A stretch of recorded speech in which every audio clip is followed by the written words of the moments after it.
Hi అండి అందరికీ. నిన్నైతే మాది వెడ్డింగ్ యానివర్సరీ అండి. అందరూ మమ్మల్ని బ్లెస్ చేయండి. అంటే నిన్న నాకు పెట్టడానికి కుదరలేదు వీడియో అయితే, అందుకే ఈరోజైతే పోస్ట్ చేస్తున్నాను. అందరూ బ్లెస్ చేయండండి. మాకు మ్యారేజ్ అయ్యి 7 ఇయర్స్ అయితే అయిపోయిందండి. రోజులైతే గడిచిపోతూనే ఉన్నాయి.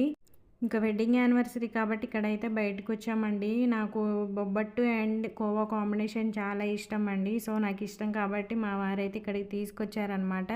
ఇది తినేసిన తర్వాత మళ్ళీ మధ్యాహ్నం లంచ్ కూడా బయటే చేసాము. బిర్యానీ తిన్నామన్నమాట. ఇవన్నీ ఒకే వీడియోలో సరిపోవు కాబట్టి ఇప్పుడైతే ఒక వీడియో అయితే పెడుతున్నాను బిర్యానీది. అండ్ ఈవినింగ్ చార్మినార్ కూడా వెళ్ళామండి. అది కూడా పోస్ట్ చేస్తాను. ఈ బొబ్బట్టు అండ్ కోవా కాంబినేషన్ మీకు కూడా ఇష్టమేనండి? ఇష్టమైతే కామెంట్ చేయండి. అలాగే ఎప్పుడు తినకపోతే మాత్రం తినండి, ఒకసారి ట్రై చేయండి, చాలా బాగుంటుందండి. వీడియోనైతే లైక్ చేసుకోవడం, సబ్స్క్రైబ్ చేయడం అయితే మర్చిపోకండి. Please like and subscribe. Bye bye.